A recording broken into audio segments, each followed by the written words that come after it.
O que é tudo isso? A voz de Arthur cortou o silêncio do salão de jantar.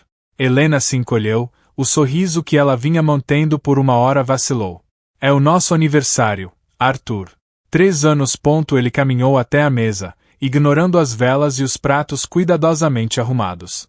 Eu não esqueci, disse ele, a voz desprovida de qualquer calor. Eu trouxe um presente. O baque surdo de um pesado envelope de Manila sobre a toalha de linho fez o copo de cristal de Helena tremer. Ela olhou para o objeto, depois para o rosto dele. O que é isso? Nosso novo acordo pós-nupcial, Arthur declarou. Afrezando a gravata. Uma atualização. Mais realista. Uma dor aguda perfurou o peito de Helena, mais forte do que a dor constante que ela sentia ultimamente. Um acordo. No nosso aniversário. O jantar está pronto, eu fiz seu prato favorito. Eu não estou com fome, ele a interrompeu. Leia. E depois assine. Ela estendeu a mão trêmula e tocou o envelope. Parecia gelado. Eu não entendo. Já temos um acordo. Aquele era ingênuo, disse ele. O desprezo evidente em sua voz. Este protege os ativos da família de forma mais eficaz. Contra qualquer eventualidade. A implicação era clara. Ela era a eventualidade. Ela era a ameaça. 3 anos de dedicação, de amor silencioso e de apoio incondicional, e para ele, ela ainda era um risco a ser gerenciado. 3 anos, Arthur, ela sussurrou, a voz embargada. Ele se inclinou sobre a mesa, os olhos frios como aço polido. Assim, Helena. Se quiser continuar desfrutando desta vida. Naquele momento, uma tontura súbita a atingiu. O mundo eu se redder inclino se paragossamente. As chamas das velas se transformando em borrões de luz. Ela agarrou as costas da cadeira para se firmar, o coração martelando descontroladamente. Ela respirou fundo, forçando a escuridão em sua visão a recuar. Ela não podia desmaiar. Não na frente dele. Não lhe daria essa satisfação. Porque, ela conseguiu perguntar, a voz pouco mais que um sopro. Arthur se endireitou, o rosto uma máscara impenetrável. Porque negócios são negócios, disse ele. E nosso casamento é o maior negócio de todos. Ele se virou, sem olhar para trás. E saiu do salão de jantar. Seus passos ecoaram no mármore polido, cada um deles um golpe em seu coração partido. Helena ficou sozinha.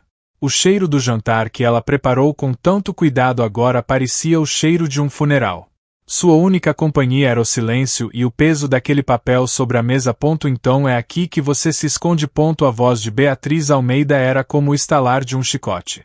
Helena, que estava sentada no sofá da sala de estar com uma manta sobre as pernas, levantou a cabeça. Beatriz. Eu não estava me sentindo bem. Não se sentindo bem ou planejando sua próxima jogada. Beatriz retrucou, parando na frente dela. Ela segurava um tablet. Eu sempre soube que você era esperta. Mas não o suficiente. Helena franziu a testa. Do que você está falando? Disso, disse Beatriz, virando a tela do tablet para Helena. Eram fotos dela. Fotos nítidas, tiradas à distância, dela entrando em uma clínica. Em uma delas, ela estava conversando com um homem de jaleco branco. Quem é este homem, Helena? Seu médico. Ou seu cúmplice. O sangue gelou nas veias de Helena. Ele é meu médico. Eu não estou bem. Beatriz riu. Um som sem alegria. Claro que não está. Uma doença conveniente. Um atestado médico vale muito em um processo de divórcio, não é, especialmente quando se está casada com meu filho. Não é nada disso, disse Helena, a voz fraca. Eu estou doente de verdade. Poupe-me de suas mentiras, Beatriz cuspiu. Eu vi as transferências de dinheiro. Pequenos pagamentos para este médico. Você está construindo um caso, comprando um diagnóstico para arrancar mais dinheiro de Arthur. Isso é para o tratamento, a voz de Helena falhou. Mãe. O que está acontecendo? A voz de Arthur ecoou da entrada. Ele tinha chegado. Beatriz se virou, seu rosto se transformando de uma máscara de desprezo para uma de preocupação fingida. Arthur meio filho. Eu estava apenas tendo uma conversa com Helena. Ele se aproximou, o olhar passando da mãe para a esposa. Que tipo de conversa? Eu contratei um investigador, disse Beatriz, o tom cheio de falsa relutância. Eu estava preocupada. E minhas suspeitas se confirmaram. Ela entregou o tablet a Arthur. Ele pegou o aparelho. Os olhos percorrendo as fotos. Um músculo em sua mandíbula se contraiu. Ele olhou para Helena, que o encarava com olhos suplicantes. Explique, ele ordenou. A palavra era um comando, não um pedido. Arthur, é verdade, eu estou doente, ela disse, a voz trêmula. Eu juro. Eu ia te contar. Ele olhou para as fotos novamente, depois para sua mãe, que assentiu sutilmente. A dúvida em seu rosto se solidificou em uma certeza fria e dura. Você ia me contar quando o preço fosse justo, imagino, ele disse. A voz baixa e perigosa. Ele jogou o tablet no sofá ao lado dela. Para Adamanti. Minha mãe me avisou sobre você desde o início. Eu deveria ter ouvido. Ele se virou e saiu, deixando Helena sob o olhar triunfante de Beatriz. O veneno havia sido injetado. E Arthur o havia bebido de bom grado. O que você está fazendo acordada? Arthur encontrou Helena na cozinha escura, parada em frente à geladeira aberta. A luz pálida do interior destacava o quão frágil ela parecia. Sem sono, ela respondeu, a voz abafada. Ela se virou, segurando um copo d'água. Ele notou as olheiras profundas sob seus olhos. Ela estava mais magra. Você está pálida, ele disse. A frase saiu antes que ele pudesse detê-la. Não foi uma acusação, apenas uma observação. Helena pareceu surpresa com o tom neutro dele. Eu tenho estado um pouco cansada ultimamente. Ele deu um passo em sua direção, o cinismo que o protegia como uma armadura vacilando por um instante. Pela primeira vez em meses, ele não viu uma golpista. Viu a mulher com quem se casou. Tem certeza que é só isso? Helena. Uma faísca de esperança brilhou nos olhos dela. Arthur. Naquele exato momento, o telefone dele vibrou no balcão da cozinha. O som foi estridente no silêncio. O nome de sua mãe iluminou a tela. A hesitação durou apenas um segundo. Ele se afastou de Helena e atendeu. Mãe. É tarde. Eu sei, querido, me desculpe, a voz de Beatriz soou. Urgente e conspiratória. Mas eu estava olhando os extratos bancários como você pediu. Você se lembra daquela transferência que eu mencionei? Aquela que Helena fez na semana passada. Arthur olhou para Helena por cima do telefone. A esperança no rosto dela se transformou em apreensão. Sim, eu me lembro. Eu investiguei o destinatário. Não é um hospital, Arthur. É uma clínica particular de bem-estar. Do tipo que forja documentos por um preço. Disse Beatriz. Ela está pagando para construir o caso dela contra você. Ela está te roubando bem debaixo do seu nariz. Cada palavra era um martelo, cravando o prego da suspeita mais fundo em seu coração. A breve preocupação que ele sentiu por Helena se transformou em raiva fria. Raiva por ela tê-lo enganado. Raiva por ele quase ter caído na armadilha. Eu entendi, mãe, disse ele, a voz agora dura como pedra. Obrigado por me avisar. Vou cuidar disso. Ele encerrou a chamada e colocou o telefone no balcão com um baque final. Ele não olhou para Helena. Pegue sua água e vá para a cama. Ele ordenou, o tom gélido. Arthur, por favor, me escute. Ela começou. Não há nada para ouvir, ele a cortou, virando-se para encará-la, os olhos vazios de qualquer emoção, exceto desprezo. Minha mãe me mostrou as fotos. Agora eu vejo as transações. Os fatos são os fatos. Ele passou por ela sem um segundo olhar, deixando-a sozinha na escuridão da cozinha. O vislumbre de esperança havia sido completamente extinto. Arthur, que surpresa maravilhosa. Mas onde está sua esposa? A pergunta veio de um dos principais investidores da empresa. Um homem de cabelos grisalhos com um sorriso largo. Arthur, parado na entrada do salão de baile, forçou um sorriso polido. Ao seu lado, uma mulher alta e elegante chamada Clara riu suavemente. Helena não estava se sentindo bem esta noite, disse Arthur, a voz suave e controlada. Então, eu trouxe Clara. Uma velha amiga. Ela concordou em ser minha companhia. Nesse momento, Helena entrou no salão. Ela parou ao ver a cena. Seu marido, sua amiga de infância, o centro das atenções. Ela respirou fundo e caminhou em direção a eles. O sorriso forçado em seu rosto. Eu me sinto muito melhor agora, disse Helena, sua voz mais firme do que ela se sentia. Ela parou ao lado de Arthur. É um prazer vê-lo novamente, Sr. Martins. O investidor pareceu momentaneamente confuso, mas se recuperou rapidamente. Arthur, no entanto, nem sequer olhou para Helena. Clara, vamos cumprimentar o prefeito, disse ele, tocando levemente o braço de Clara e se afastando. Deixando Helena para trás como se ela fosse uma estranha. A humilhação foi um golpe físico. Helena sentiu os olhares curiosos e os sussurros que começaram a se espalhar pela sala. Ela permaneceu parada por um momento, completamente sozinha no meio da multidão. Mais tarde, ela tentou se aproximar dele novamente perto do bar. Arthur, podemos conversar por um minuto? Eu estou ocupado, Helena, ele respondeu, sem se virar. Só um minuto, por favor, ela insistiu. Ele finalmente se virou. Os olhos faiscando de irritação. O que você quer? Mais atenção. Não é para isso que você veio. As palavras a atingiram. Uma onda de tontura a dominou, mais forte do que antes. As luzes do salão começaram a girar, o som se abafando em seus ouvidos. Ela se desequilibrou, estendendo a mão para se apoiar em uma mesa próxima, mas errou o alvo. Ela começou a cair. De repente, um braço forte a agarrou pela cintura, firmando-a. Era Arthur. Por um segundo, ela pensou que era um gesto de preocupação. Então ele se inclinou para perto, o hálito quente em sua orelha. Pare com o seu teatro. Ele sussurrou, a voz baixa e cheia de veneno, para que apenas ela e as pessoas mais próximas pudessem ouvir. Não vai funcionar. Ele a endireitou e se afastou, o rosto uma máscara de falsa preocupação para o resto do salão. Minha esposa parece estar um pouco indisposta. Ela precisa de um pouco de ar. As lágrimas que ela segurou a noite toda finalmente brotaram. Ela se virou e praticamente correu para fora do salão, fugindo dos olhares de pena e do homem que acabará de destruir o último resquício de sua dignidade. Não há uma maneira fácil de dizer isso. Helena. A voz do Dr. Alves era suave, mas as palavras atingiram Helena com a força de um golpe físico.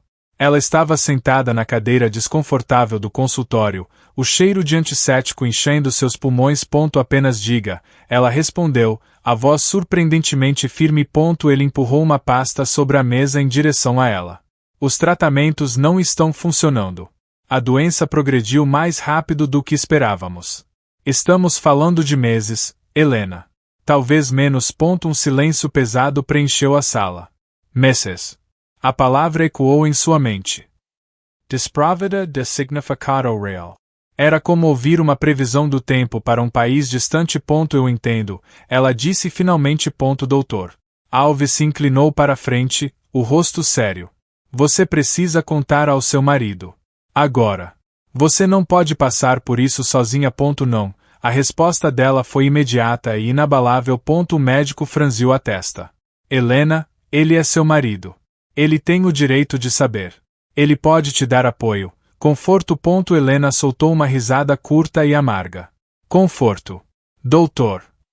Você não o conhece. Ele não me daria conforto. Ele me daria pena. E a pena dele é mais cruel do que seu desprezo. As palavras de Arthur na noite anterior ecoaram em sua mente. Pare com o seu teatro. Ele acha que estou fingindo uma doença para conseguir dinheiro no divórcio, continuou ela, a voz vazia de emoção. Se eu lhe disser a verdade agora, ele vai pensar que é meu ato final. A última carta na manga. Isso é, começou o médico, mas parou, sem saber o que dizer. É a verdade, disse Helena. Eu não vou passar meus últimos dias sendo olhada como um fardo. Um investimento que deu errado. Eu prefiro que ele se lembre de mim com raiva do que com pena.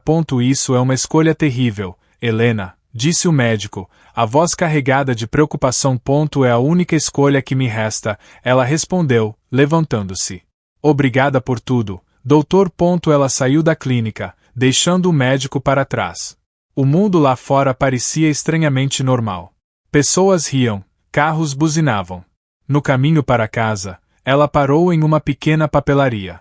Lá dentro, ela comprou um diário simples, com capa de couro. De volta ao carro. Ela o abriu na primeira página. A caneta tremeu em sua mão por um momento. Então, ela começou a escrever. Ela não escreveu sobre a doença ou o medo.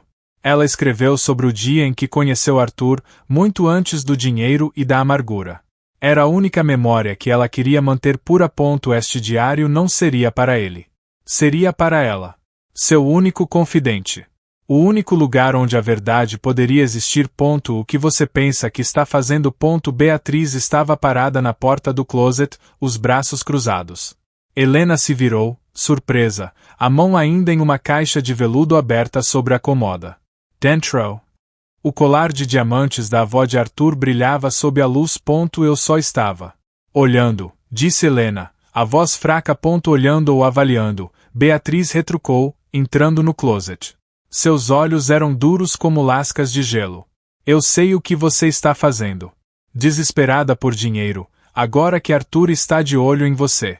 Planejando vender as joias da família. Não é verdade, sussurrou Helena. Eu nunca faria isso. Mentirosa. Beatriz cuspiu a palavra. Você é uma ladra. Eu sempre soube. Mãe. O que está havendo? Arthur apareceu na porta atrás de Beatriz. Seu olhar passou da mãe para Helena e depois para a caixa de joias aberta. Um silêncio tenso preencheu o espaço. Beatriz se virou para o filho, o rosto uma máscara de ultraje. Eu a peguei, Arthur. Com a mão na massa. Tentando roubar o colar da sua avó. Arthur caminhou lentamente até a cômoda. Ele não olhou para sua mãe. Seus olhos estavam fixos em Helena. É verdade, ele perguntou, a voz perigosamente calma. Não, disse Helena. O coração batendo dolorosamente contra as costelas. Arthur, por favor, acredite em mim. Eu não ia. Então por que está com ele? Ele a interrompeu, apontando para a caixa. As palavras ficaram presas na garganta de Helena. Como ela poderia explicar? Como poderia falar sobre a dívida secreta de seu pai, uma vergonha que ela carregava sozinha? Ele não acreditaria nela. Ele a veria apenas como uma mentirosa, inventando mais uma história para se safar. O cansaço a dominou, um peso esmagador que a impedia de lutar. Ela simplesmente balançou a cabeça. As lágrimas silenciosas escorrendo por seu rosto. Para Arthur, seu silêncio era uma confissão.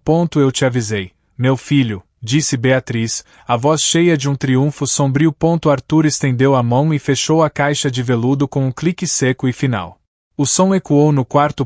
Coloque de volta no cofre, ele ordenou a Helena, sem emoção. Com as mãos trêmulas, ela obedeceu. Nunca mais toque em nada que pertença a esta família, continuou ele. Cada palavra um golpe. Você não tem o direito. Ele se virou e saiu sem olhar para trás. Com Beatriz seguindo de perto. Helena ficou sozinha no closet, o eco das acusações dele ressoando em seus ouvidos. Ela se apoiou na cômoda, uma dor aguda no peito que não tinha nada a ver com sua doença. Foi o som de algo se quebrando dentro dela. Para sempre. Senhora Almeida. A senhora está bem. A voz da empregada, Maria, soou distante. Helena estava parada no meio do grande hall de entrada, tentando recuperar o fôlego. As palavras de Arthur da noite anterior ainda a assombravam. Você não tem o direito. Estou bem, Maria, Helena mentiu. Forçando um sorriso fraco. Só um pouco tonta. A senhora está muito pálida. Deveria se sentar, disse Maria, a preocupação evidente em seu rosto. Posso lhe trazer um pouco de água. Não. Obrigada. Eu só preciso. A frase morreu em seus lábios. Uma escuridão repentina tomou conta de sua visão, como uma cortina caindo. Os sons da casa se transformaram em um zumbido distante. Suas pernas cederam, e ela sentiu o chão de mármore frio subir para encontrá-la. Senhora Almeida. O grito de Maria foi a última coisa que ela ouviu.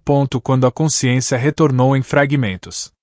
Helena estava em um lugar diferente. O teto era branco e sem adornos. O cheiro era de produtos de limpeza e desinfetante.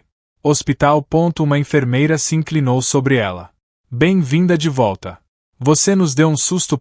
O que aconteceu? Helena sussurrou, a garganta seca. Você desmaiou. Sua empregada chamou a ambulância, disse a enfermeira, ajustando o soro em seu braço. Tentamos entrar em contato com seu marido. O escritório dele disse que ele está em uma reunião importante. Helena fechou os olhos. Importante. Mais importante do que ela. Do outro lado da cidade. O telefone de Arthur vibrou sobre a mesa de mogno. Ele olhou para o identificador de chamadas, o número de sua casa, e o ignorou. A reunião do conselho estava em um ponto crítico. O telefone vibrou novamente. E de novo. Irritado, ele finalmente o pegou e saiu da sala de reuniões. O que é? Ele atendeu. A voz áspera. Sr. Almeida, aqui é a Maria. A voz da empregada soou, cheia de pânico. É a senhora Helena. Ela desmaiou. Uma ambulância a levou para o Hospital Santa Lúcia. Arthur ficou em silêncio por um momento. Sua primeira reação foi um lampejo de ceticismo, alimentado pelas palavras de sua mãe. Fingindo uma doença. Teatro. Ela está bem? Ele perguntou, a pergunta soando mais como uma formalidade do que genuína preocupação. Eu não sei, senhor. Ela não acordava. Maria soluçou. Arthur suspirou, esfregando a testa. Tudo bem, Maria. Obrigado por me avisar. Ele desligou e ligou para sua mãe. Mãe, Helena está no hospital. Ela desmaiou. A resposta de Beatriz foi imediata e cheia de desdém. Arthur, não caia nessa. Ela está levando o ato longe demais. Ela viu que as mentiras não estavam funcionando. Então agora está partindo para o drama hospitalar. As palavras de sua mãe se alinharam perfeitamente com suas próprias suspeitas. Era tudo parte do plano. A doença. As joias. E agora? Isso. Você está certa, disse ele, a voz fria. Ela está levando o ato longe demais. Sr. Almeida, que bom que o senhor veio. Sua esposa. Arthur ergueu a mão, silenciando o médico de meia-idade que o interceptou no corredor do hospital. Poupe-me do discurso, doutor. Qual é o seu preço? O médico, Dr. Alves, piscou, confuso. Preço. Senhor, eu não estou entendendo. Eu acho que você entende perfeitamente, disse Arthur, a voz baixa e cortante. Quanto ela está te pagando para participar desta farsa? Para me dar um diagnóstico assustador e aumentar o valor do acordo dela. Seja qual for o valor, eu cubro. O rosto do médico se fechou. A confusão foi substituída por uma indignação fria. Senhor, sua esposa está gravemente doente. Esta não é uma farsa. A condição dela é crítica. Claro que é, Arthur zombou, contornando o médico. Quarto 302, certo. Ele não esperou por uma resposta. Empurrou a porta do quarto e entrou. Helena estava deitada na cama. Pequena e frágil sob os lençóis brancos. Monitores apitavam ritmicamente ao lado dela, exibindo linhas verdes e números que não significavam nada para ele. Um acesso intravenoso estava preso em seu braço. Ela parecia estar dormindo. Sua pele tinha uma palidez quase translúcida, e havia uma fragilidade em seus traços que ele nunca havia notado antes. Por um breve segundo, a dúvida o assaltou. E se for verdade. Então, ele se lembrou das fotos. Das transferências de dinheiro. Da caixa de joias. A dúvida se dissolveu, substituída por uma raiva gelada. Ele se aproximou da cama. O som de seus sapatos caros ecoando no quarto silencioso. Ele ficou ali, olhando para ela. Não com preocupação, mas com o olhar de um homem avaliando um adversário. Ele notou o pequeno diário de couro na mesa de cabeceira. Ele o pegou. A capa era lisa e sem adornos. Um impulso de abri-la o percorreu, mas ele o resistiu. Ele não se importava com as mentiras que ela escrevia ali. Ele jogou o diário de volta na mesa com um baque surdo. O som fez Helena se mexer. Seus cílios tremeram e seus olhos se abriram lentamente. Eles se focaram nele. Por um momento. Um brilho de alívio apareceu em seu rosto. Arthur, ela sussurrou, a voz rouca. Não se esforce, ele disse, a voz desprovida de qualquer emoção. Guard sua energia. Você vai precisar dela para sua performance. O alívio nos olhos dela se desvaneceu, substituído pela dor familiar. Ele viu a compreensão surgir. Ele não estava ali por ela. Ele estava ali contra ela. A frieza no quarto não vinha do ar-condicionado. Vinha dele. Porque você veio, Arthur. A voz de Helena era fraca, um mero fio de som no quarto silencioso do hospital. Ele ainda estava parado ao pé da cama. Uma figura imponente em seu terno caro. Eu vim para acabar com isso, ele respondeu, a voz plana. Esta situação. Ela fechou os olhos por um momento, reunindo forças. Antes de você acabar com isso, ela disse, abrindo os olhos novamente, você pode me conceder uma coisa? Ele arqueou uma sobrancelha, cético. Isso depende. Qual é o preço? Não há preço, ela sussurrou. Arthur, podemos apenas conversar. Como costumávamos fazer? A pergunta o pegou desprevenido. Ele esperava um apelo por dinheiro, uma súplica por simpatia, uma negação dramática. Não isso. Não um pedido de normalidade. De um passado que ele havia trabalhado tanto para enterrar sob camadas de suspeita. Conversar sobre o quê, Helena? Ele perguntou, a desconfiança ainda presente em sua voz. Sobre como você planejou tudo isso. Sobre seus cúmplices. Sobre quanto você acha que este pequeno truque vale. Uma lágrima solitária escorreu pela têmpora dela e se perdeu em seu cabelo. Não. Conversar sobre nós. Sobre a faculdade. Sobre aquele pequeno café perto do campus onde nos encontramos pela primeira vez. Você se lembra? A memória o atingiu, indesejada. Ele se lembrou. Lembrou-se do cheiro de café e livros. Da maneira como a luz do sol da tarde iluminava o cabelo dela. Lembrou-se de sua risada. A lembrança foi tão vívida que por um instante pareceu real. Ele viu isso como uma tática. Uma jogada inteligente. Apelar para a nostalgia, para uma versão mais jovem e ingênua dele mesmo. Uma tentativa de desarmá-lo, de fazê-lo baixar a guarda. Isso foi há muito tempo, ele disse, a voz endurecendo. As pessoas mudam, Helena.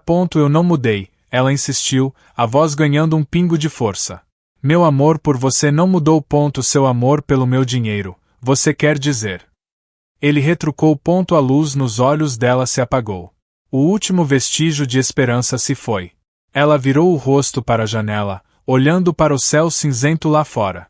Não importa, ela disse, a voz agora completamente desprovida de emoção.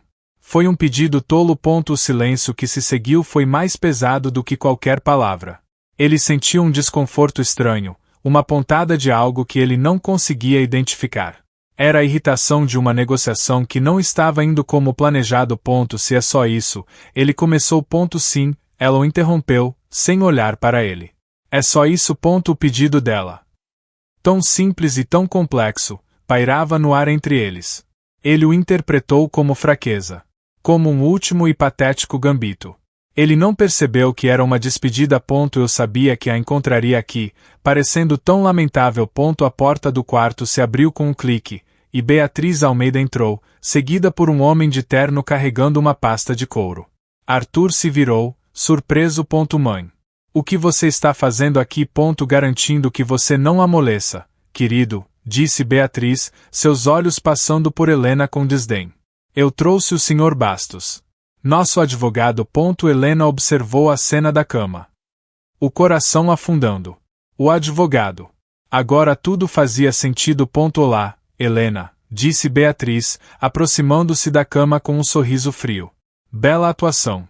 Quase me convenceu. Mas o show acabou. O Sr. Bastos abriu sua pasta e tirou um maço de papéis. Ele os colocou sobre a mesinha de cabeceira ao lado da cama. O que é isso? Helena perguntou, embora já soubesse a resposta. É a sua liberdade, disse Arthur. Sua voz era dura. Reforçada pela presença de sua mãe. São os papéis do divórcio. Ele pegou os papéis e os estendeu para ela. Eu modifiquei o acordo que te dei antes. Em consideração à sua condição, ele disse, a palavra condição pingando sarcasmo, eu estou sendo extremamente generoso. Helena olhou para os papéis, depois para o rosto dele. Generoso. Sim, você terá o dinheiro que sempre quis, continuou ele, ignorando a dor nos olhos dela. O suficiente para viver confortavelmente. Mais do que você merece. Tudo o que você precisa fazer é assinar. Beatriz deu um passo à frente. É um bom negócio. Querida. Aceite. É a melhor oferta que você vai receber. Depois deste circo, sua reputação está arruinada. Ninguém mais vai querer você. Assine, Helena, Arthur insistiu, empurrando os papéis um pouco mais para perto dela. Ela olhou para ele. Para o homem que ela amou por tanto tempo. O homem por quem ela estava morrendo em segredo. Ele estava ali, oferecendo-lhe dinheiro para ir embora, acreditando que era tudo o que ela sempre quis. A ironia era tão cruel, tão avassaladora, que quase a fez rir. Mas não havia mais riso dentro dela. Nem lágrimas. Apenas um vazio profundo e frio. Me dê a caneta, ela disse, a voz surpreendentemente calma. O Sr. Bastos prontamente lhe ofereceu uma caneta de ouro. Arthur recuou um passo, uma expressão de surpresa em seu rosto. Ele esperava uma luta. Lágrimas. Súplicas. Não essa aceitação silenciosa e gelada. O momento que ele tanto desejava, o fim da farsa, havia chegado. E por alguma razão, não parecia uma vitória. Você tem certeza disso, Helena? A pergunta de Arthur foi hesitante. Quase um sussurro. A calma dela o desequilibrou. Helena não respondeu. Seus olhos estavam fixos nos papéis em seu colo. O documento legal, frio e impessoal, que resumia seu casamento a uma transação financeira. Ela viu a linha pontilhada no final da página esperando por sua assinatura. Sua mão tremeu violentamente quando ela tentou segurar a caneta. Não de hesitação, mas de pura fraqueza física. Cada músculo de seu corpo protestava. Ela usou a outra mão para firmar a primeira. O esforço fazendo com que gotas de suor se formassem em sua testa. Beatriz observava com um sorriso de escárnio. Veja, Arthur. Ela mal pode esperar para colocar as mãos no seu dinheiro. Helena ignorou a mulher.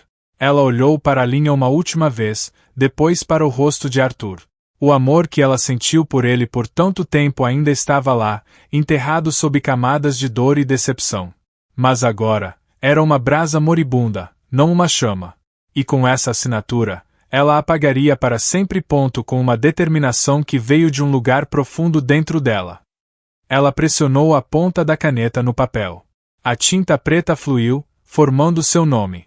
Helena Andrade Almeida. Ela riscou Almeida com um traço firme e final. Acabou. Ela empurrou os papéis de volta para Arthur. Seus olhos, que antes o olhavam com adoração, agora estavam vazios. Completamente desprovidos de qualquer sentimento. Era o olhar de um estranho. Espero que você encontre a felicidade, Arthur, ela sussurrou, a voz rouca, mas clara. Arthur pegou os papéis. O calor da assinatura dela ainda fresco sob seus dedos. Ele olhou para o nome riscado. Parecia um ato de violência. Isso é tudo, ele perguntou, sem saber o que mais dizer. Sim, respondeu Helena. Ela se virou para Beatriz. Você venceu. Espero que esteja satisfeita. Beatriz deu um sorriso triunfante. A família sempre vence. Vamos embora, Arthur, disse Beatriz, tocando o braço do filho. Não há mais nada para nós aqui. Arthur hesitou, olhando para Helena uma última vez. Ela já havia virado o rosto para a janela. Dispensando-o. Ela estava encerrando a conversa. Encerrando-os. Ele se virou e seguiu sua mãe para fora do quarto. O advogado, Sr. Bastos, pegou os papéis e os seguiu, fechando a porta suavemente atrás de si. Helena ficou sozinha no silêncio. Ela não chorou. Não havia mais lágrimas. Ela fechou os olhos, e pela primeira vez em muito tempo, sentiu uma estranha sensação de paz. A batalha havia acabado. Ela havia perdido, mas em seus próprios termos. Ela havia protegido sua dignidade final. O som foi agudo e contínuo. Cortando o murmúrio silencioso do corredor. Arthur parou, o corpo inteiro enrijecendo. O som vinha do quarto 302. O que é isso? Ele perguntou, virando-se. Beatriz revirou os olhos. É só para chamar a atenção, Arthur. Vamos embora. O show dela ainda não acabou. Mas Arthur não se moveu. Uma sensação estranha e gelada tomou conta de seu coração, um aperto frio que não tinha nada a ver com a temperatura do ar. Enfermeira, ele chamou uma mulher que passou correndo por eles. O que está acontecendo? É a paciente do 302, a enfermeira gritou por cima do ombro. Sem parar. Parada cardíaca. As palavras atingiram Arthur como um soco no estômago. Parada cardíaca. Não podia ser. Era parte do ato. Tinha que ser. Veja só, o médico dela está envolvido nisso também, disse Beatriz, a voz cheia de desdém. Doutor Alves passou correndo por eles, o rosto uma máscara de urgência. Ele não lhes deu um segundo olhar. Ele e mais duas enfermeiras entraram no quarto de Helena, empurrando um carrinho de emergência. A porta se fechou na cara deles. Abafando o som do alarme. Arthur ficou paralisado no corredor. Ele podia ouvir sons abafados de dentro. Ordens gritadas. A contagem rítmica da compressão torácica. Arthur, estamos indo, Beatriz disse, puxando seu braço com impaciência. Ele se desvencilhou do aperto dela. Não. O que você quer dizer com não? Ela sibilou. Você vai ficar aqui e assistir a essa farsa. Eu preciso, ele começou, mas não sabia como terminar a frase. Precisava do quê? Ver com seus próprios olhos que era mentira. Ou confirmar o medo aterrorizante que de repente o dominava. De dentro do quarto. Ele ouviu uma voz clara gritar. Carregando a 200. Afastem-se. Houve uma pausa tensa, seguida por um baque surdo. A sensação gelada no peito de Arthur se intensificou, espalhando-se por todo o seu corpo. Ele atribuiu isso ao alívio que sentiria quando a farsa fosse finalmente exposta. Mas, no fundo, uma voz aterrorizada sussurrava que não era alívio. Era pavor. Ele ficou ali, olhando para a porta fechada, enquanto o destino de Helena era decidido do outro lado. E ele não podia fazer nada. Já chega de drama. Eu vou chamar a segurança. Beatriz pegou seu telefone. Os lábios finos de raiva. Vou fazer com que este hospital seja processado por participar desta fraude. Mãe, pare, disse Arthur, a voz tensa. Ele não conseguia tirar os olhos da porta. O silêncio do outro lado era mais assustador do que os ruídos de antes. O alarme contínuo havia parado. Os gritos haviam cessado. Havia apenas um silêncio pesado e mortal. A porta se abriu. Doutor Alves saiu. Seu jaleco estava amassado e havia uma expressão de exaustão e derrota em seu rosto. Ele parou na frente de Arthur, os olhos cheios de um desprezo gelado. Bem, Arthur perguntou. O coração batendo forte contra as costelas. O show acabou. O médico o encarou por um longo momento. Quando ele falou, sua voz era baixa, controlada e cheia de uma raiva contida. Sim. Acabou. Um suspiro de alívio escapou de Beatriz. Finalmente. Onde está ela? Já podemos ir para casa, Arthur. Doutor Alves ignora Beatriz completamente. Seus olhos permaneceram fixos em Arthur. Sua esposa faleceu, Sr. Almeida. Hora do óbito, 15h42. O mundo de Arthur parou. As palavras não fizeram sentido. Eram apenas sons. Um ruído sem significado. O quê? Arthur gaguejou. Não. Isso é mentira. É parte do plano. Plano, o médico repetiu, a voz subindo de tom. Ela tinha um tumor cerebral inoperável, seu imbecil. Ela vinha lutando contra isso há quase um ano. Sozinha. Tumor cerebral. Arthur repetiu a palavra, a mente em branco. Sim. A doença conveniente dela, disse o médico. Cuspindo as palavras. Eu tentei te avisar. Eu tentei te dizer a gravidade da situação. Mas você estava muito ocupado com seu preço. Você estava muito ocupado para ouvir. A negação atingiu Arthur como uma parede de tijolos. Não. Você está mentindo. Ela estava me enganando. Ela te amava. O médico explodiu, dando um passo à frente. Ela recusou os tratamentos paliativos mais caros porque não queria ser um fardo financeiro para você. Ela estava tentando proteger você, mesmo enquanto você a destruía. Isso é ridículo. Beatriz interveio. Ela era uma golpista. Doutor Alves finalmente se virou para ela, o rosto contorcido de fúria. Saia daqui. Saia deste hospital antes que eu chame a segurança para te remover por assédio. Beatriz recuou, chocada com a ferocidade dele. Os olhos do médico voltaram para Arthur, agora cheios de uma mistura de raiva e pena. Sua generosidade, Sr. Almeida. Aqueles papéis de divórcio. Eles não podem comprar tempo. Eles não podem comprar uma vida. Ele se virou e se afastou, deixando Arthur sozinho no corredor silencioso. As palavras ecoavam em sua cabeça. Tumor cerebral. Felício. Ela te amava.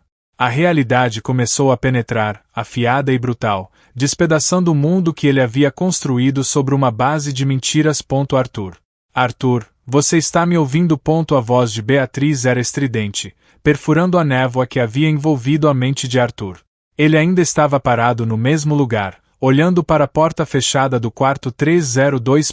Ele está mentindo, disse Beatriz, agarrando o braço dele. É um truque elaborado. Ela está escondida em algum lugar. Rindo de nós. Nós precisamos chamar a polícia, expor essa fraude. Arthur lentamente virou a cabeça e olhou para sua mãe. Pela primeira vez, ele não viu uma matriarca sábia e protetora. Ele viu uma mulher cujos olhos brilhavam com veneno. Do que você está falando? Ele perguntou, a voz rouca. A morte dela. É uma farsa. O médico está no bolso dela. Eles planejaram isso para te extorquir ainda mais. Uma ação por morte por negligência, talvez. As palavras dela, que antes teriam soado lógicas e prudentes, agora pareciam o delírio de uma louca. Ela recusou os tratamentos paliativos mais caros. Disse que queria economizar o dinheiro da família. A voz do médico ecoou em sua mente, clara como um sino. Ele se lembrou da palidez dela. Do cansaço. Do jeito que ela desmaiou no evento de caridade. Pare com o seu teatro. Suas próprias palavras o assombraram, cruéis e monstruosas. Não, ele disse, a voz baixa. O que você quer dizer com não? Beatriz exigiu. Não é uma farsa, ele disse. Mais para si mesmo do que para ela. Ele se lembrou do pedido dela. Minutos atrás. Podemos apenas conversar, como costumávamos fazer. Não era uma tática de negociação. Era um adeus. Você está delirando, Arthur. O choque está te afetando, disse Beatriz, tentando puxá-lo. Vamos para casa. Ele se soltou do aperto dela com uma força que a surpreendeu. Eu não vou a lugar nenhum com você.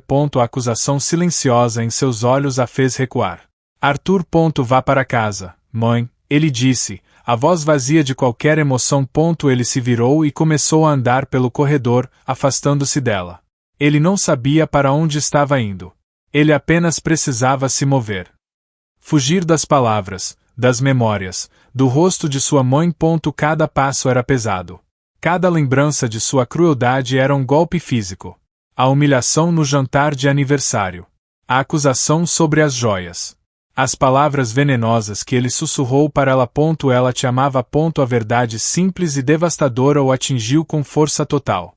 Ela o amava, e ele a matou. Não com uma arma, mas com suspeita. Com desprezo. Com o divórcio que ele jogou em seu rosto enquanto ela estava morrendo. Ele parou no final do corredor, em frente a uma grande janela que dava para a cidade. O império que ele construiu. Os arranha-céus que levavam seu nome, tudo parecia insignificante. Eram apenas vidro e aço. Frios e vazios. Como ele. O mundo que ele conhecia havia se desfeito. Sr. Almeida. Uma enfermeira jovem se aproximou dele com cautela. Ele ainda estava parado junto à janela, mas o céu lá fora já havia escurecido, salpicado de luzes da cidade que pareciam zombar dele. O senhor não pode ficar aqui. O horário de visitas acabou, ela disse suavemente. Arthur se virou. Eu preciso vê-la. A enfermeira hesitou, a compaixão em seus olhos. Sinto muito. Senhor. Ela não está mais em seu quarto. Ela foi transferida. Para onde? Ele perguntou, embora uma parte dele já soubesse a resposta. Para o necrotério do hospital, no subsolo, ela respondeu, a voz baixa. O senhor precisará falar com a administração amanhã de manhã para fazer os arranjos. Necrotério. A palavra era fria, clínica e final. Ele assentiu lentamente, a palavra presa em sua garganta. Obrigado, ele conseguiu dizer. Ele caminhou pelos corredores agora vazios. Os sons de seus passos ecoando de forma assustadora. Ele encontrou o elevador e apertou o botão para o subsolo. A caixa de metal desceu, cada andar um passo a mais para o inferno. A porta se abriu para um corredor longo, mal iluminado e silencioso. No final, uma porta dupla com uma pequena placa que dizia morgue em letras maiúsculas e frias. Ele caminhou até a porta e parou. Sua mão se ergueu, mas ele não conseguiu tocar a maçaneta fria de metal. O que ele esperava ver lá dentro? O corpo sem vida da mulher que ele havia acusado. Humilhado e abandonado. Ele queria ver a prova final de sua monstruosidade. A porta representava uma linha que, uma vez cruzada, não teria volta. Ele não estava pronto. Talvez nunca estivesse. Ele recuou, a respiração presa no peito. O silêncio do lugar era esmagador. Era o silêncio da finalidade. O silêncio da morte.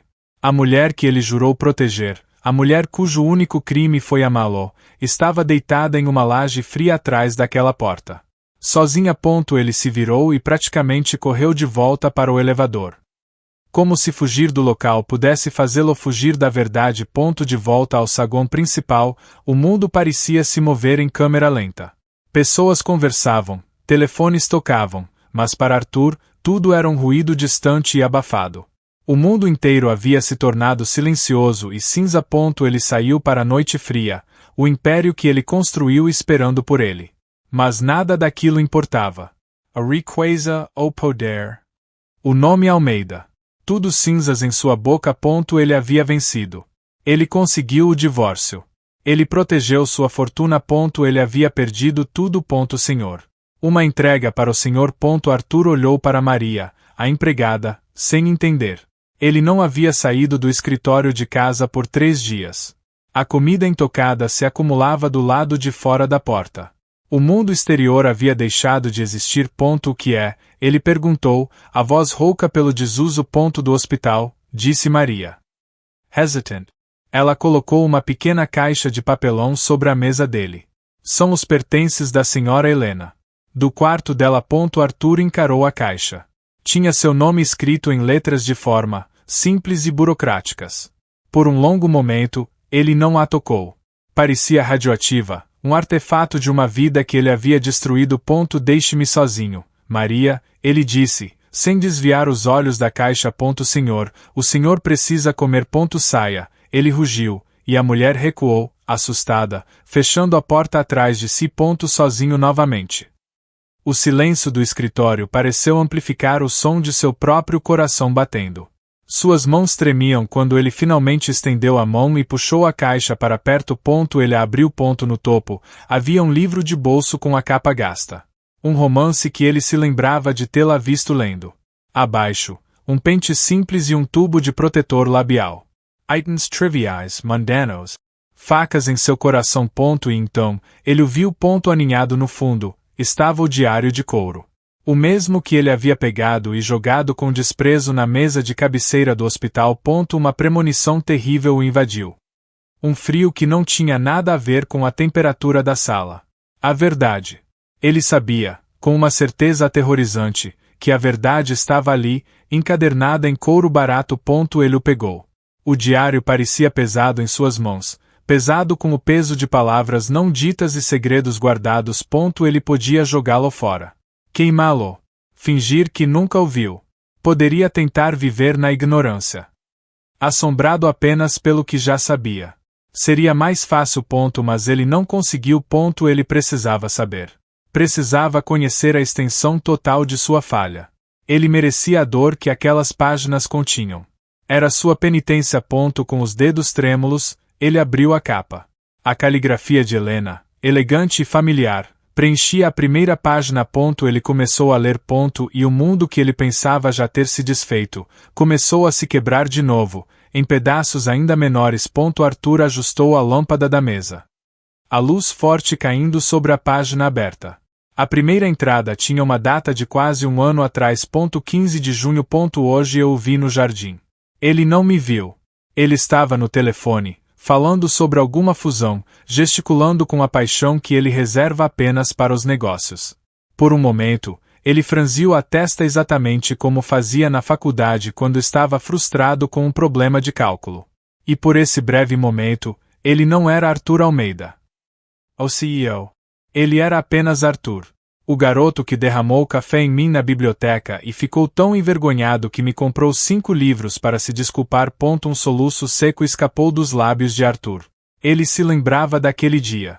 Como poderia ter esquecido?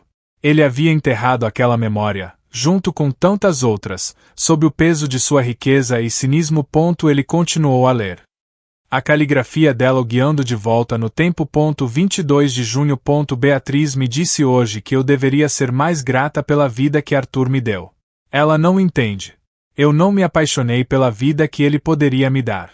Eu me apaixonei por ele. Pelo jeito que ele mordia o lábio quando estava concentrado. pela risada rara e genuína que ele soltava quando algo o divertia de verdade. Sinto falta daquela risada. Cada palavra era uma punhalada. Ele mal se lembrava da última vez que havia rido de verdade com ela. Ele havia trocado a alegria pela suspeita. A parceria pela desconfiança. 03 de julho. Tivemos um jantar de negócios esta noite. Eu usei o vestido azul que ele uma vez disse que gostava. Ele nem notou. Ele passou a noite inteira falando com os investidores. Um deles me perguntou como nos conhecemos. Antes que eu pudesse responder, Arthur disse, foi um arranjo conveniente para ambos. A sala inteira riu. Eu também sorri. Ninguém viu que meu coração se partiu em 1000 pedaços. Ele se lembrava daquele jantar. Lembrou-se de ter feito aquela piada. Na época, pareceu-lhe uma coisa inteligente a dizer. Uma forma de manter a distância, de mostrar a todos que ele estava no controle, até mesmo de seu casamento. Ele não percebeu que a estava humilhando. Arthur fechou o diário com força, a respiração ofegante. Isso foi apenas a primeira página. O relato de um amor unilateral, de uma devoção silenciosa que ele havia pisoteado sem pensar duas vezes. Ele a tratou como um acessório, uma peça em seu tabuleiro de xadrez, enquanto para ela, ele ainda era o centro de seu universo. Ele havia lido apenas o começo, e a culpa já era um veneno queimando em suas veias. Ele olhou para o resto do livro. Para as dezenas de páginas que ainda não havia lido. O que mais ele encontraria ali? Que outras verdades cruéis o esperavam? Ele precisava saber. Ele reabriu o diário. Ele virou várias páginas, as mãos tremendo tanto que quase rasgou o papel fino. A caligrafia mudou. Estava menos firme, mais apressada, como se escrita por uma mão que lutava para se manter estável. 12 de setembro. O médico me disse hoje. As dores de cabeça, a tontura. Não é estresse. É um tumor. Ele usou muitas palavras longas e complicadas. Mas a única que eu ouvi foi inoperável. A primeira pessoa em quem pensei foi Arthur. Como eu poderia contar a ele? Ele já está sob tanta pressão com a aquisição da nova empresa. Isso o destruiria. Ele me veria como fraca, um fardo. Uma distração de seus objetivos. Não. Eu não posso contar a ele. Eu vou lutar contra isso sozinha. Arthur soltou o diário. Caiu de suas mãos e bateu na mesa. Ele se levantou, cambaleando para trás. E se chocou contra a estante de livros. Um livro caiu no chão com um baque surdo. Sozinha. A palavra ecoou na sala silenciosa. Ele havia acusado de fingir. The tremor. E o tempo todo, ela estava o protegendo. Protegendo de sua própria dor, de sua própria mortalidade. Ele se abaixou, pegou o diário e continuou a ler. A culpa o consumindo. 05 de outubro. O Dr. Alves me falou sobre um tratamento experimental. É caro. Muito caro. Eu não posso usar o dinheiro da conta conjunta. Arthur veria a transação e ficaria desconfiado. Eu terei que usar as economias que eu tinha antes de nos casarmos. Pode não ser suficiente, mas eu tenho que tentar. Por ele. Eu quero mais tempo com ele. Mesmo que seja assim. Mesmo que ele nunca saiba. As economias dela. A transferência de dinheiro que Beatriz havia descoberto. A prova de sua traição. Era dinheiro dela, gasto em uma tentativa desesperada de viver. Viver por ele. 28 de outubro. O tratamento está me deixando tão fraca. É difícil esconder o cansaço. Hoje, Arthur quase perguntou se eu estava bem. Por um segundo. Eu vi o antigo Arthur em seus olhos, o garoto da biblioteca. Meu coração saltou. Mas então seu telefone tocou. Era a mãe dele. O olhar em seus olhos mudou. A preocupação desapareceu, substituída pela frieza de sempre. Foi como ver uma porta se fechar na minha cara. Ele se lembrou daquela noite na cozinha. Ele quase perguntou. Ele quase cedeu àquele impulso de cuidar dela. Mas Beatriz ligou. Beatriz, com seu veneno, com suas mentiras habilmente construídas. E ele acreditou nela. Ele sempre acreditava nela. Arthur fechou os olhos. Mas a imagem do rosto esperançoso de Helena naquela noite estava gravada em suas pálpebras. Ele a viu, ali na cozinha, esperando por uma migalha de bondade, e ele a negou. Ele a esmagou com as mentiras de outra pessoa. Ele havia sido enganado. E a pessoa que o enganou não foi Helena. A raiva começou a borbulhar sob a superfície da dor de Arthur. Uma raiva fria e precisa, direcionada não a si mesmo, mas à sua mãe. Ele folheou o diário, procurando por menções a Beatriz. Ele as encontrou. 16 de novembro. Beatriz me confrontou hoje. Ela tinha fotos. Alguém me seguiu até a clínica. Ela me acusou de fingir uma doença para conseguir dinheiro. Eu tentei explicar. Mas ela não quis ouvir. Ela disse que faria de tudo para proteger seu filho de mim. A ironia é que eu estou tentando fazer a mesma coisa.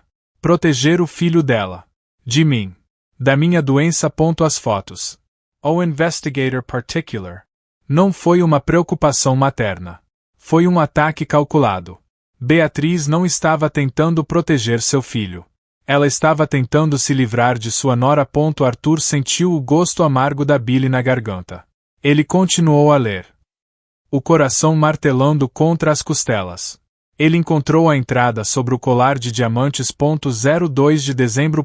Meu pai me ligou hoje. Ele está com problemas de novo. Uma dívida de jogo.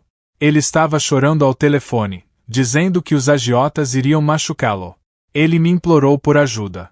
Eu não podia contar a Arthur. Ele despreza meu pai. Eu pensei em vender o colar que a avó de Arthur me deu no nosso casamento. Ela disse que era para tempos de necessidade. Isso não é uma necessidade. Mas eu não consegui. Parecia uma traição. Enquanto eu estava olhando para ele. Beatriz entrou. Ela não me deixou explicar. Ela chamou Arthur. O olhar no rosto dele. O olhar de nojo. Vai me assombrar para sempre. Eu coloquei o colar de volta. Amanhã, vou pegar um empréstimo em meu próprio nome. Não vou manchar o nome da família Almeida com os erros do meu pai. A cena se desenrolou em sua mente, mas desta vez com clareza devastadora. A vulnerabilidade de Helena. O triunfo nos olhos de sua mãe. Sua própria condenação cega e arrogante. Cada prova que Beatriz havia apresentado a ele era uma meia-verdade. Uma distorção maliciosa projetada para envenenar sua mente contra sua própria esposa. E ele, como um tolo, havia engolido cada palavra. Ele havia permitido que sua mãe orquestrasse a destruição de seu casamento, a destruição de Helena. Ele fechou o diário. A sala parecia pequena demais, o ar rarefeito. Ele se levantou. A raiva lhe dando uma energia que ele não sentia há dias. Ele sabia o que precisava fazer. Ele pegou seu telefone e o diário. Ele precisava ouvir da boca do próprio médico. Precisava da confirmação final antes de confrontar a arquiteta de toda a sua miséria. Ele encontrou o número do Dr. Alves online e discou. O telefone tocou 3 vezes antes de alguém atender. Dr.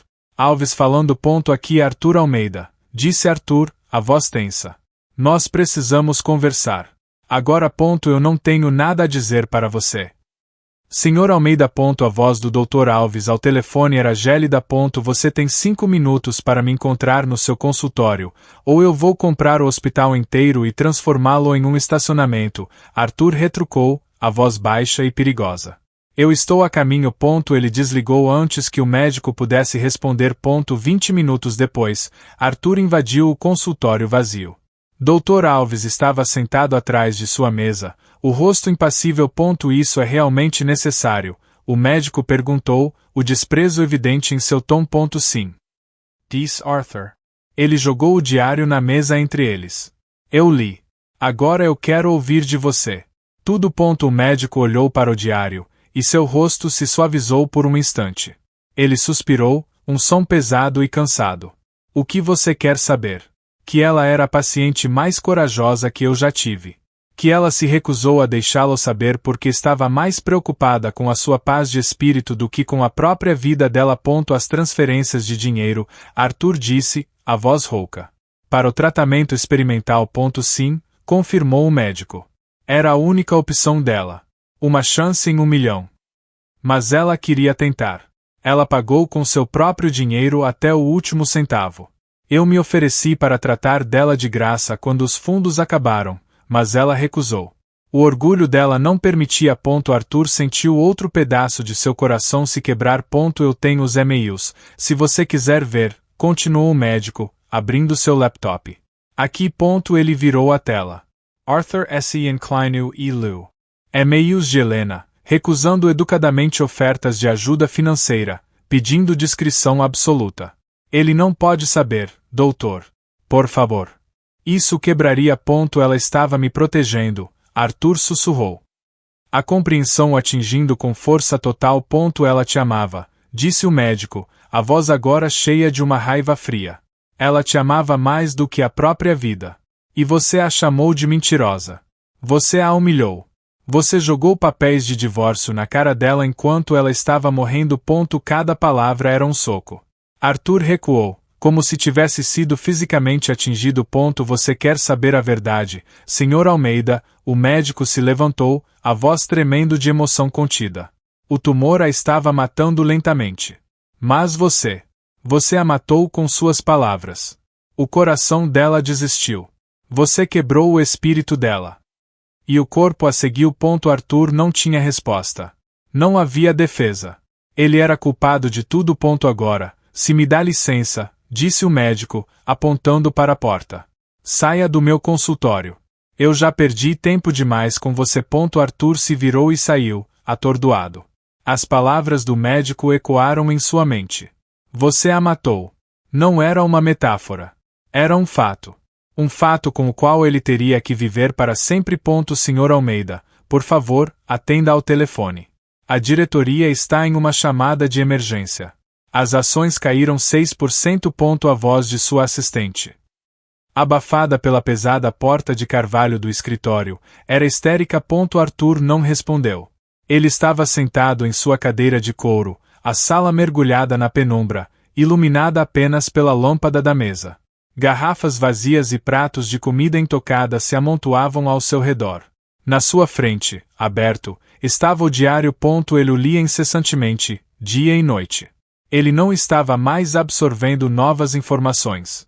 Estava se punindo, forçando-se a reviver cada momento de sua crueldade através dos olhos dela.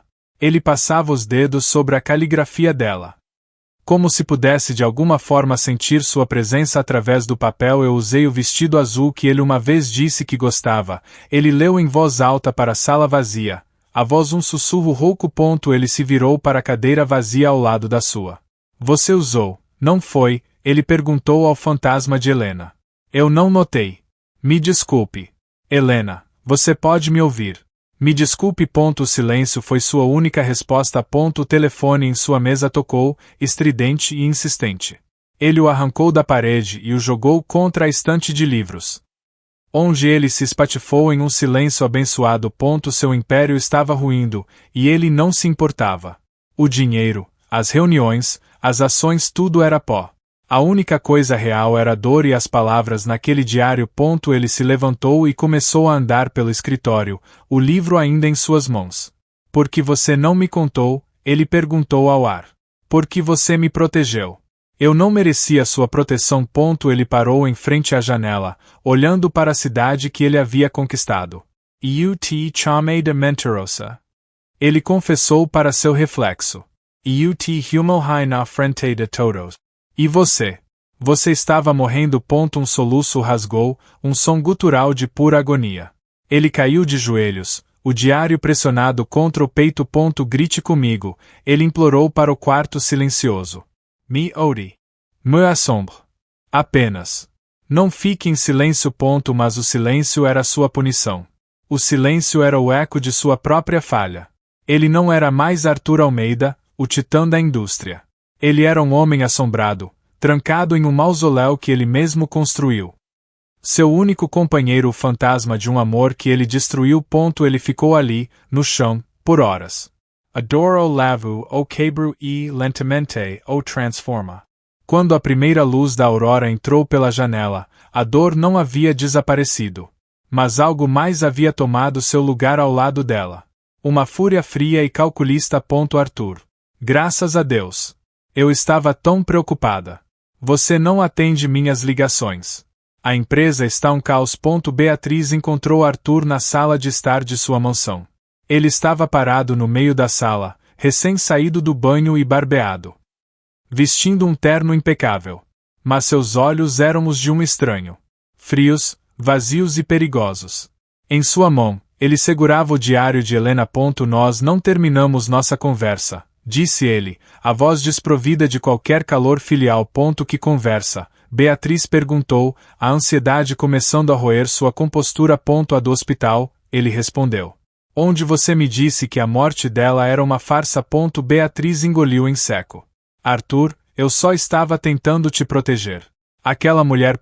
Não pronuncie o nome dela, ele a cortou, dando um passo à frente. Você não tem o direito. Ele abriu o diário. Você me mostrou fotos dela na clínica. Você disse que ela estava comprando um diagnóstico falso. Ele leu em voz alta. Beatriz me confrontou hoje. Ela disse que faria de tudo para proteger seu filho de mim. Ele ergueu os olhos. Você estava me protegendo, mãe. Ou estava tentando se livrar dela.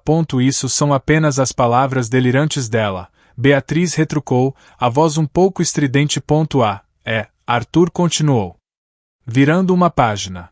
E o colar da minha avó. Você me chamou para me mostrar sua nora ladra. Ele leu novamente. Meu pai me ligou hoje. Ele está com problemas. Eu pensei em vender o colar. Mas eu não consegui. Ele fechou o livro com um estalo. Ela estava tentando proteger o nome da nossa família do escândalo de seu pai. Enquanto você a armava para parecer uma ladra. A máscara de Beatriz começou a rachar. Eu não sabia de tudo. Eu só via o que estava na minha frente. Uma oportunista. Você viu o que queria ver, ele rugiu. A voz ecoando na sala silenciosa. Você a odiou desde o primeiro dia porque ela não veio de uma família rica. Porque ela era gentil e você não podia controlá-la. Você a envenenou na minha mente, mentira por mentira, até que eu não conseguia mais ver a mulher que eu amava. Eu só via o monstro que você pintou. Lágrimas de raiva escorreram pelo rosto de Beatriz. Eu fiz isso por você. Para proteger nosso legado. Nosso império. Nosso império. Arthur riu. Um som terrível e quebrado. Não há nosso. E não há império. Há apenas um homem que assassinou sua esposa porque ouviu a mulher errada. Ele se aproximou dela, o rosto a centímetros do dela. Ela está morta por sua causa. A felicidade que eu poderia ter tido se foi por sua causa. Ele se endireitou, a fúria em seu rosto se transformando em um vazio gelado. A partir de hoje, você não é mais minha mãe. Você não é nada para mim. Fique com a casa. Fique com seu dinheiro. Eu não quero nada que me lembre de você. Ele se virou e caminhou em direção à porta. Arthur. Não. Você não pode fazer isso, ela gritou, correndo atrás dele. Ele parou na porta, mas não se virou. Eu já fiz, disse ele. Adeus, Beatriz. Ele saiu e fechou a porta, deixando-a sozinha em sua mansão vazia com as ruínas de suas mentiras. O vínculo entre eles havia sido quebrado. Para sempre. Sr. Almeida, os documentos estão prontos para sua assinatura. O advogado, um homem diferente do Sr. Bastos, empurrou uma pilha de papéis pela vasta mesa da sala de conferências vazia. A Fundação Helena Andrade será oficialmente a maior instituição de caridade médica privada do país. 90% de seus ativos líquidos serão transferidos na próxima semana. Arthur olhou para os papéis sem vê-los. Apenas me mostre onde assinar. O advogado apontou para as linhas pontilhadas. Arthur pegou a caneta e assinou seu nome repetidamente, a mão firme. Cada assinatura transferia bilhões de dólares. Cada traço de tinta desmantelava o império que ele e seu pai haviam construído. Isso é tudo? Arthur perguntou quando terminou. Sim, senhor, disse o advogado, reunindo os papéis. O conselho da fundação gostaria de saber se o senhor tem alguma diretriz específica para a primeira rodada de financiamento. Pesquisa de tumores cerebrais, disse Arthur, a voz vazia. E cuidados paliativos para pacientes terminais. Garanta que ninguém seja recusado por falta de fundos. Uma causa nobre, senhor. Comentou o advogado. Arthur não respondeu. Não era nobre. Era uma tentativa patética de comprar absolvição. Um gesto vazio que não significava nada. Helena não precisava de uma fundação. Ela precisava de seu marido. E ele não estava lá para ela. Dias depois, a notícia explodiu. Arthur Almeida DOA Fortuna, SE afasted do cargo de CEO. O mundo dos negócios ficou em choque. Especulações corriam soltas. Ninguém sabia a verdade. Em seu escritório agora espartano, com as paredes nuas e as prateleiras vazias. Arthur assistia às notícias na televisão. Um analista financeiro estava falando. É um movimento sem precedentes. Ninguém simplesmente se afasta de tanto poder, de tanta riqueza. A questão que todos estão se fazendo é, por que? Arthur desligou a TV. Ele pegou o diário de Helena, o único item pessoal que restou em sua mesa. Você vê, Helena. Ele sussurrou para a sala vazia. Eu me livrei de tudo. O dinheiro que ficou entre nós. O império que me tornou o monstro que eu era. Foi tudo por você. Mas a sala permaneceu em silêncio. Ele descobriu rapidamente que a caridade não podia comprar paz.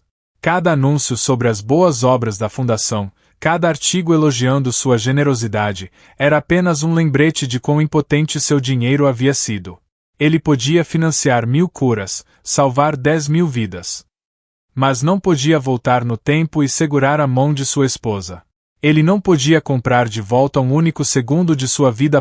Sua riqueza, que antes definia quem ele era, agora era inútil. Era apenas papel e números, incapaz de preencher o vazio avassalador em sua alma. A chuva caía em lençóis frios e implacáveis, encharcando o terno caro de Arthur até a pele. Ele não se importava. Ele estava ajoelhado na grama lamacenta, a água escorrendo por seu rosto, misturando-se com as lágrimas que ele não tentava mais conter. Na sua frente. A lápide de mármore branco parecia brilhar na penumbra. Helena Andrade. Amada. Apenas isso.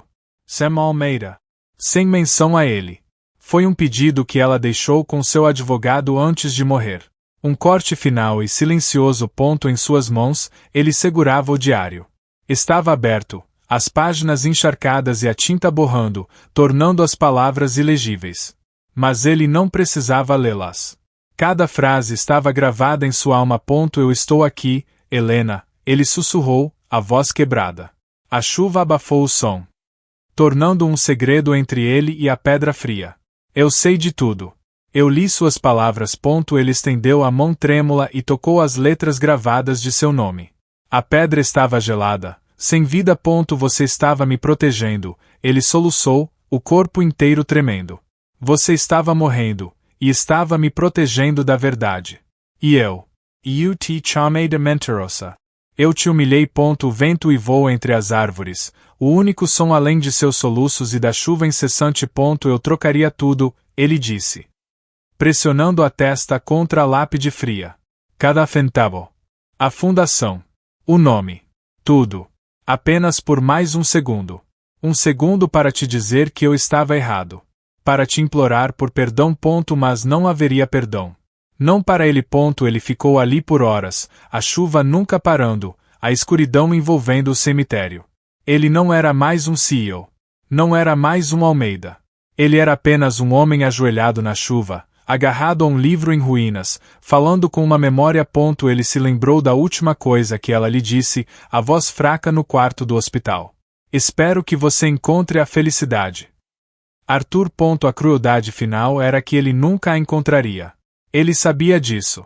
A felicidade era um luxo que ele havia perdido para sempre no momento em que a acusou, no momento em que não acreditou nela. Quando ele finalmente se levantou, suas pernas mal o sustentavam. Ele olhou para a lápide uma última vez. Eu te amo, Helena, ele disse em voz alta para a tempestade. Eu sinto muito. As palavras eram verdadeiras. E chegaram tarde demais. Você tem certeza que não quer nada, senhor.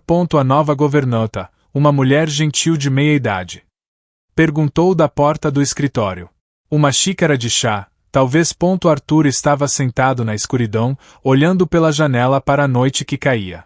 A mansão, embora totalmente mobiliada, parecia vazia. Era apenas uma casa, não um lar. Ele havia se mudado para um lugar menor depois de doar a propriedade da família, mas a solidão o seguiu. Não, obrigado, Lúcia, ele respondeu, a voz calma.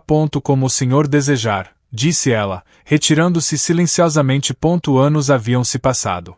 Arthur Almeida não era mais uma figura pública.